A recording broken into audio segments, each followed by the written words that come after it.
ඔයාලට අද බෙහෙතක් කියන්නයි දත් කැක්කුමට. මම දැන් ඊයේ රෑ ඉඳලා හෙන දුකක් විඳලා දත් කැක්කුමට. මට කරගන්නම දෙයක් නැතුණා. පාන්දර 2 ඉඳලා ඉතින් දත් කැක්කුම. මං එක එක જાති බෙහෙත් කරා, පැන්ඩෝල් බිව්වා, තව ටැබ්ලට් එකක් තිබ්බා ඒක බිව්වා, වේදනානාශක බිව්වා, ඒත් හරියන්නේ නැහැ. ඉතින් ඔයාලට මම අද බෙහෙතක් කියන්න ගත්තේ. ඒක ඊටාම හොඳ බෙහෙතක්. මොකක්ද දන්නවද? මම ඔයාලට කියන්නම්. දැන් යන්නේ කොහෙටද කියලා බලන්න මම. ඒ බෙහෙත තිබ්බහම ඒ බෙහෙත මේ හරියෙන් තියන්න ඕනේ. දත මෙතන කැක්කුමයි නම් මේ ඇතුලේ දතට කැක්කුමයි නම් මෙන්න මේ හරියෙන් තියන්න ඕනේ. ඉතින් ඒකට සුපිරිම බෙහෙතක් තමයි මම ඔයාලට පෙන්වන්න යන්නේ. ඕනේ ඉතින් යාළුවනේ මම ඉතින් බෙහෙත තියෙන තැනට ආවා.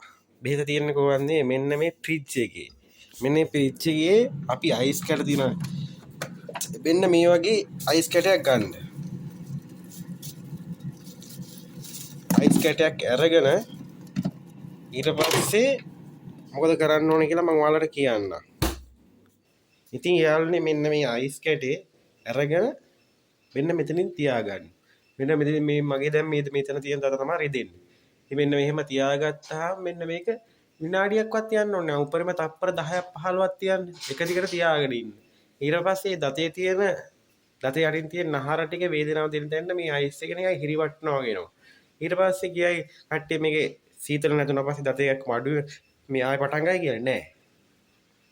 දවසක් දෙකක් යනකම් මේ අයිස් කැටේ මේ පවර් එක තියෙනවා. මොකද මේ බෙහෙත මේක නහරට ගිහිල්ලා නහරෙන් මේ අයිස් කැටේ තියෙන වතුර තියෙන නිකන් වෙන බෙහෙත් මොකුත් නෑ. ඉතින් යාළුවනේ ඔයාලත් කරලා බලන්න. දතේ එක්කම සෙනිකෝම හොඳ වෙනවා. ඉතින් ඔයාලා කරලා බලන්න. හොඳයි නම් මගේ channel එක subscribe කරලා මට පොඩි comment එකක් දාලා උදව්වක් දෙන්න.